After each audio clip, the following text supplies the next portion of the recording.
dari pemerintahan setempat, kemudian juga sudah berlaku. Nah, langkah lebih baiknya tunaikan di rumah, ya, tidak perlu memaksakan ke masjid.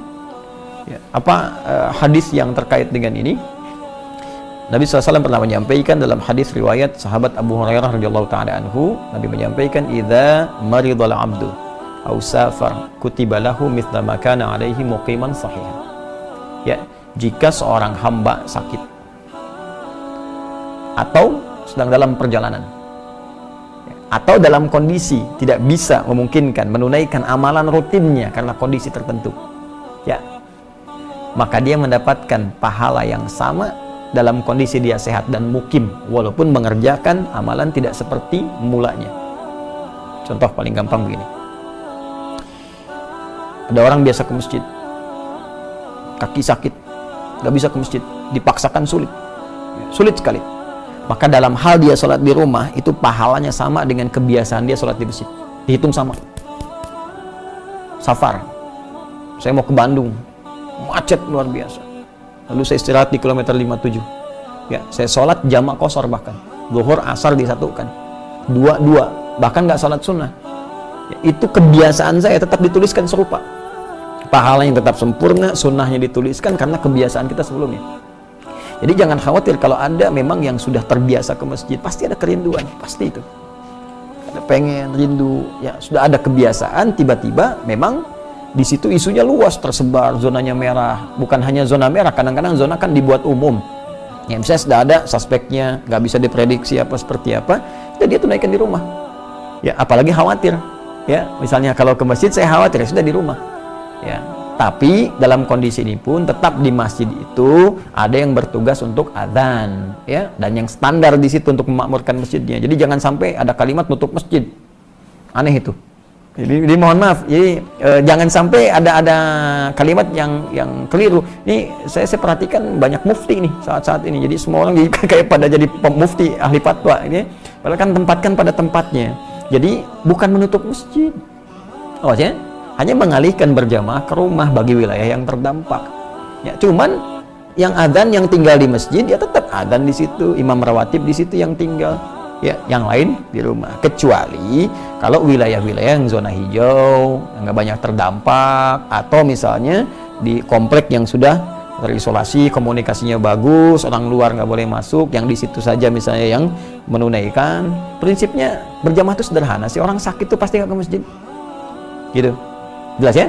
Jadi saya kira sangat jelas. Anda khawatir, Anda tidak perlu ke masjid, tetap tunaikan di rumah, ya, dan jangan memaksakan. Kalau Anda tersebar di wilayah itu jadi berbahaya, kecuali dalam kondisi-kondisi yang tadi zona hijau, apalagi misalnya di pedalaman, ya, jangankan corona aja ya, misalnya yang lain aja nggak kenal, misalnya kan nggak ketemu, masa mau nutup masjid, kan aneh juga gitu ya. Jadi dilihat daerah-daerahnya dan disesuaikan dengan kondisi di lingkungan kita. Semoga Allah segera mengangkat musibah ini dan kita bisa belajar hikmah yang paling besar dari situ.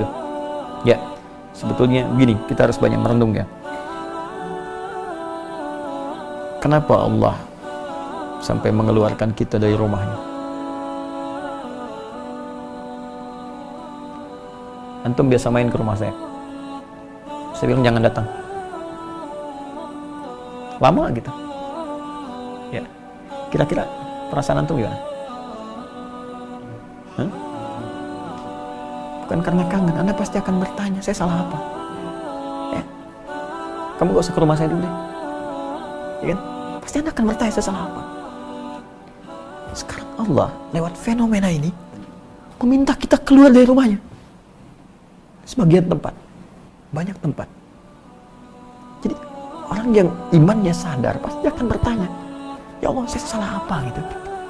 Apa yang saya perbuat selama ini? Atau apa yang salah di lingkungan saya? Karena kadang kita nggak salah tapi ada perbuatan lain yang dikerjakan oleh satu orang yang lain berdampak. Ya, ada yang demikian sifatnya. Orang mabuk berkendaraan, yang mabuk dia, cuman kendaraan nyasar sana sini, yang ketabrak orang banyak. Ya, makanya mabuk dilarang, minuman keras dilarang karena bisa membahayakan orang lain. Ada perbuatan buruk saat dikerjakan orang yang baik bisa terdampak. Zina, makan makanan haram.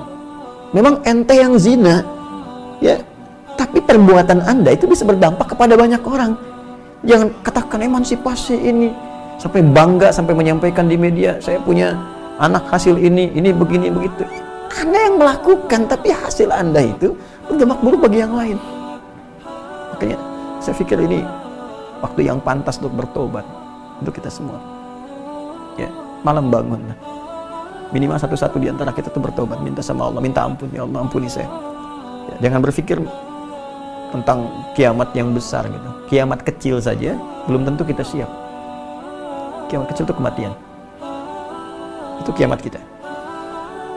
Dan belum tentu semua orang siap menghadapi itu. Karena itu duduk. Ini Allah sudah sangat sayang kepada kita mengingatkan. Ada yang salah, cepat perbaiki. Ya, tata kembali, pelajari apa yang salah selama ini. Ini kan dengan musibah itu kadang tampak segala hal yang bisa diperbaiki.